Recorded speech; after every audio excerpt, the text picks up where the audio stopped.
허락하신 하나님의 말씀은 요한복음 4장 3절로 14절까지 말씀입니다. 유대를 떠나사 다시 갈릴리로 가실새 사마리아를 통과하여야 하겠는지라. 사마리아에 있는 수가라는 동네에 이르시니 야곱이 그 아들 요셉에게 준 땅이 가깝고 거기 또 야곱의 우물이 있더라. 예수께서 길 가시다가 피곤하여 우물 곁에 그대로 앉으시니 때가 6시쯤 되었더라. 사마리아 여자 한 사람이 물을 기르러 왔음에 예수께서 물을 좀 달라 하시니 이는 제자들이 먹을 것을 사러 그 동네에 들어갔음이러라. 사마리아 여자가 이르되 당신은 유대인으로서 어찌하여 사마리아 여자인 나에게 물을 달라 하나이까 하니 이는 유대인이 사마리아인과 상종하지 아니함이러라. 예수께서 대답하여 이르시되 내가 만일 하나님의 선물과 또 내게 물 좀 달라 하는 이가 누구인 줄 알았더라면 내가 그에게 구하였을 것이요 그가 생수를 내게 주었으리라.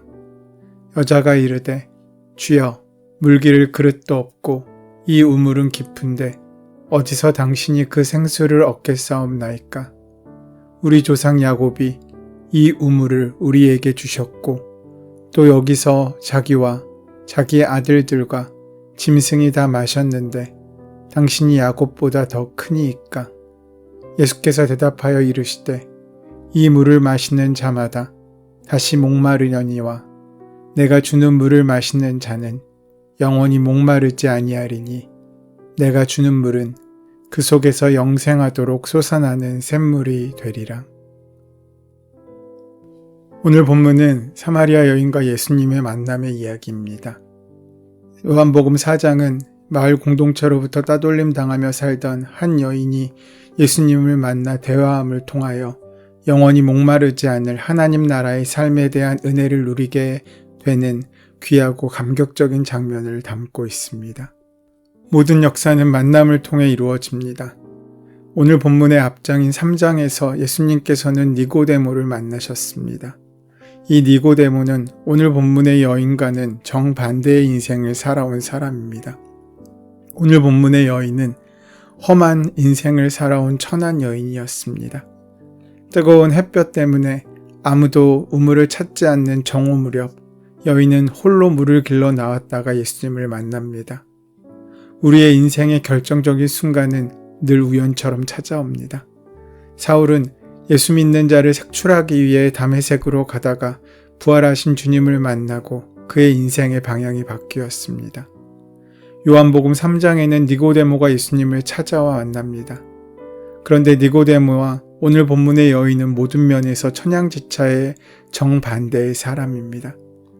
또 이 여인은 예수님을 찾아갈 만한 환경에 있지도 않았습니다. 그런데 예수님께서는 그런 그녀를 직접 찾아가셨습니다.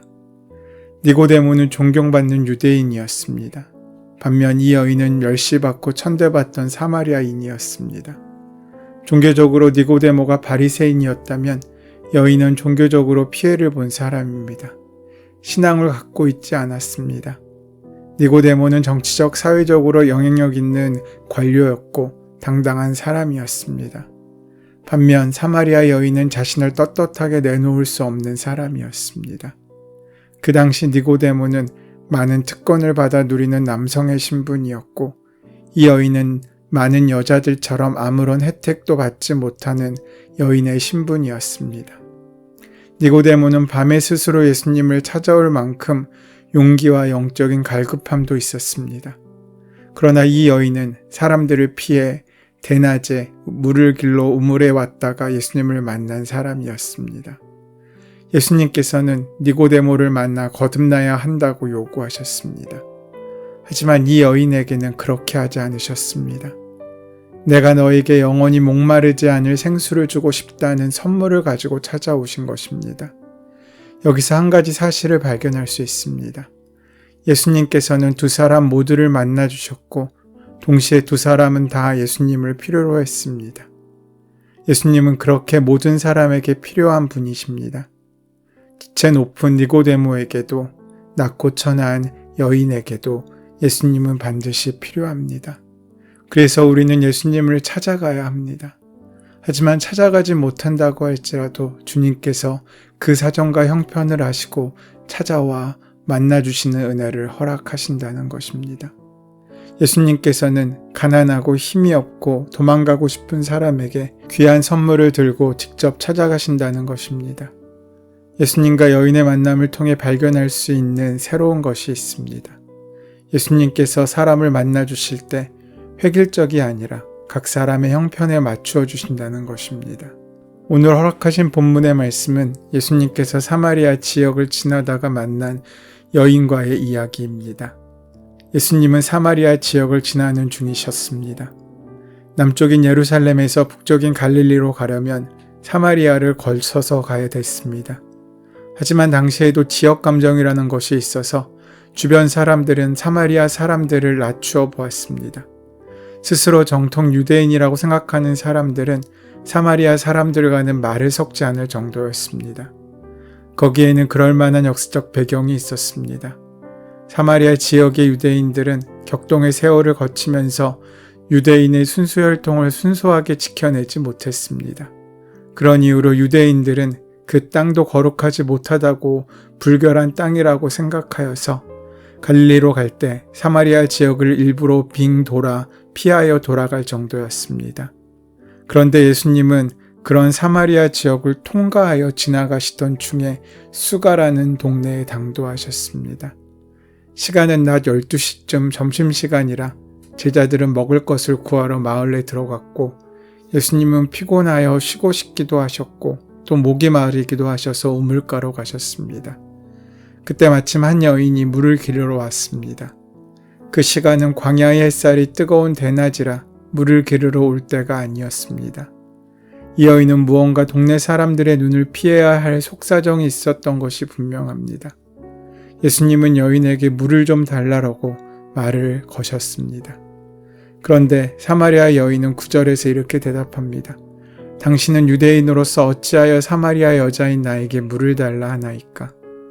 이 여자의 성격이 원래 까칠하거나 자격지심이 있었는지 모르겠지만 이러한 반응의 근거는 그가 자신에게 말을 걸 것이라고 생각하지 못했기 때문이었습니다. 그러자 예수님은 대답하십니다. 내가 만일 하나님의 선물과 또 내게 물을 좀 달라고 하는 이가 누구인 줄 알았더라면 내가 그에게 구하였을 것이요 그가 생수를 내게 주었으리라. 하지만 이러한 이야기를 들은 여인은 그냥 넘어가지 않았습니다. 그녀는 또 따지듯 물었습니다. 당신은 두레박도 없으면서 이 깊은 우물에서 어떻게 물을 길러 나에게 주겠다고 큰 소리를 치십니까? 허튼 소리 하지 마십시오. 이 우물은 우리 조상인 야곱이 우리에게 물려준 것인데 당신이 야곱보다 더 위대한 사람입니까? 라고 이야기하고 있습니다. 하지만 예수님께서 주시겠다고 하신 물은 우물에서 두레박으로 떠올리는 물을 말씀하시는 것이 아니었습니다. 예수님께서는 여인에게 자신이 누구인지 알았더라면 반대로 예수님께 생수를 달라고 했을 것이라고 말씀하십니다. 그 말씀은 여인의 관심을 끌기에 충분했던 것 같습니다. 예수님이 누구이신지에 대한 궁금증보다는 자신의 메마른 심령에 대한 갈급함이 더 강했기 때문입니다. 여인은 이렇게 말합니다. 그렇다면 선생님, 그 물을 나에게 주셔서 내가 목마르지도 않고 또 물을 기르러 여기까지 나오지도 않게 해주십시오. 이 말이 어떻게 들리십니까? 이 말에는 이 여인의 아픈 과거와 감정이 녹아 있습니다. 사람들이 바뀌게 해주십시오. 나를 손가락질하던 사람이 없어지도록 내 인생에 더 이상 물을 기르러 올 때마다 느끼는 수치심을 느끼지 않도록 영원히 목마르지 않을 생수를 내게 주십시오. 라고 이야기하고 있는 것입니다. 어쩌면 여인은 지금 자신의 불평과 어려움이 모두 상황 때문이고 다른 사람 때문이라고 여기고 있는지도 모릅니다. 그런데 예수님의 반응은 정반대였습니다. 엉뚱하게도 예수님은 남편 이야기를 꺼냅니다. 남편이 여기에 왜 등장합니까? 그러나 여인은 당황합니다. 마치 자신이 숨기고 싶은 비밀을 들킨 것처럼 말입니다. 그리고는 남편이 없다고 말합니다. 결과적으로 그녀는 남편이라고 하는 사람이 여럿이었고 아마도 지금 살고 있는 남편은 남편으로 삼고 살기에는 부적절한 사람이었던 것 같습니다. 그래서 늘 부끄럽고 사람들 앞에 나서기가 어려웠던 것입니다. 그런데 그런 상황을 예수님께서 다 아시고 말씀하시자 그녀는 예수님을 예언자라고 칭합니다. 진짜 자신의 비밀을 다 안 것에 놀라서 예언자라고 말하고 있습니까? 그것보다는 그녀의 방어 기제가 작동한 것으로 보입니다. 말하고 싶지 않은 대화가 나올 때 자신을 방어하기 위해 자신의 약점을 들키고 싶지 않아서 말의 화제를 돌리는 모습으로 말입니다. 그녀는 여전히 형식적인 예배에 대한 질문을 늘어놓는 것으로 보아 자신의 마음을 들여다볼 생각이 없어 보이는 것이 확실합니다. 하지만 예수님도 집요하십니다. 그렇게 말의 화제를 돌렸음에도 불구하고 그 돌린 화제에서조차 예수님은 그녀의 속마음을 건드리십니다. 사람이 바뀌면 내가 좋아할 것인가? 환경이 바뀌면 내가 행복할 것인가? 누구도 너를 욕하지 않으면 너는 선하게 살 것인가? 아니다. 너의 존재가 바뀌지 않는다면 결국 아무것도 바뀌지 않을 것이다. 사랑하는 여러분, 나의 처지는 누군가에 의해 만들어진 것이 아닙니다. 나의 불평은 어떤 상황에 의해 생긴 것이 아닙니다. 나의 움츠림은 누군가의 시선 때문이 아닙니다. 나 자신이 그렇게 만들어가고 있는 것입니다. 내가 나를 그렇게 쳐다보는 것 때문입니다. 스스로를 부끄럽게 여기고 스스로를 못나게 보기 때문입니다. 끊임없이 자신을 저주하고 어김없이 비참하게 만드는 것은 다른 존재가 아닌 바로 나 자신입니다. 남에게 잘 보이고 싶은 마음이 있습니다. 우쭐대고 싶고 높임받고 싶은 마음도 있습니다. 그래서 때론 과도한 억지를 부려 남의 눈총을 받기도 합니다. 왜 그렇습니까? 나 스스로 나를 인정하지 못하기 때문입니다. 내가 나를 자랑스럽게 생각하지 못하기 때문입니다. 그래서 결국 내가 내 발목을 붙잡고 한 걸음도 앞으로 나아가고 있지 못하는 것이지 않습니까? 주님께서 우리에게 영원한 생수를 주실 분이라는 사실을 알려주셨음에도 불구하고 그 생수를 구하지 못하는 여인의 모습이 우리의 모습이지 않습니까? 주님께서는 오늘 우리에게 우리의 삶의 여정 가운데 십자가의 길에 동참하라고 요청하십니다. 우리도 그러고 싶지만 우리의 발목을 붙잡는 것이 너무나 많습니다. 우리를 묶고 있는, 우리를 옥죄고 있는 수많은 어려움 가운데 한 걸음도 앞으로 나가지 못하고 주저앉아 있는 우리를 그 형편을 아시고 주님께서 우리를 찾아오십니다. 찾아오셔서 우리에게 영원한 생수를 말씀해 주시고 우리와 함께 가기를 원하신 것입니다. 나는 주님께서 선택한 사람이라는 것입니다. 주님이 선택하셨기에 아름다운 그리스도인입니다. 우리의 외형이, 우리의 실상이 부족하고 못날 수 있습니다. 그러나 그럼에도 불구하고 우리는 주님께서 세우신 존재들입니다. 그분이 나를 보배롭고 존귀하게 여기신다는 것입니다. 잘 나가서가 아니고 잘해서가 아닙니다. 주님께서 나를 사랑하시고 나의 있는 모습 그대로를 귀중히 보신다는 그 이유 하나 때문입니다. 그렇다면 나도 나를 귀중하고 소중하게 바라봐야 되지 않겠습니까? 그것이 주님을 따르는 제자의 모습이고 믿음입니다. 나의 부족함에도 감사할 수 있고 나의 모자람에도 기뻐할 수 있어야 합니다. 우리는 주님이 함께 하시기에, 우리와 함께 걸으시기에 더 잘 될 것이고 더 나아질 것이고 더 깊어질 것입니다. 주님이 나를 향해 바라보시는 그 마음과 기대가 우리의 인생 가운데 결국 이루어질 것입니다. 우리는 그렇게 주님께서 함께 하시는 보배롭고 존귀한 사람들입니다. 예수님은 이렇게 말씀하십니다. 내가 주는 물을 마시면 너희 안에 생수가 영원히 흘러넘쳐서 앞으로 영원히 목마르지 않을 것이다. 오늘 본문의 여인은 인생을 바꾸고 싶었습니다. 늘 목마름을 느꼈기 때문입니다. 하지만 그는 생수가 아닌 다른 것으로 그 목마름을 채우려고 하였습니다. 자신의 생각과 욕심으로 말입니다. 하지만 결국 그에게 남은 것은 또 다른 좌절감과 더 깊은 번뇌였습니다.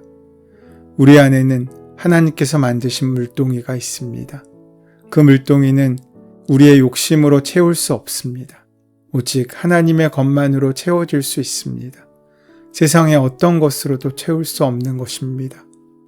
때로는 친구로, 여행으로, 돈으로, 호의호식함으로, 이성으로, 음악으로, 영화로 채워보기도 하지만 이런 것들은 그때뿐이고 잠시 채워진 것 같지만 이내 밑빠진 독같이 아무것도 남지 않고 빠져나가 버립니다. 그러고는 옛날의 그 부족함과 목마름으로 돌아갈 수밖에 없습니다.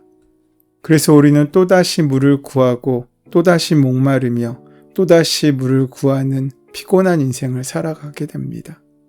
그런 우리에게 오늘 주님께서 하시는 말씀이 들립니다.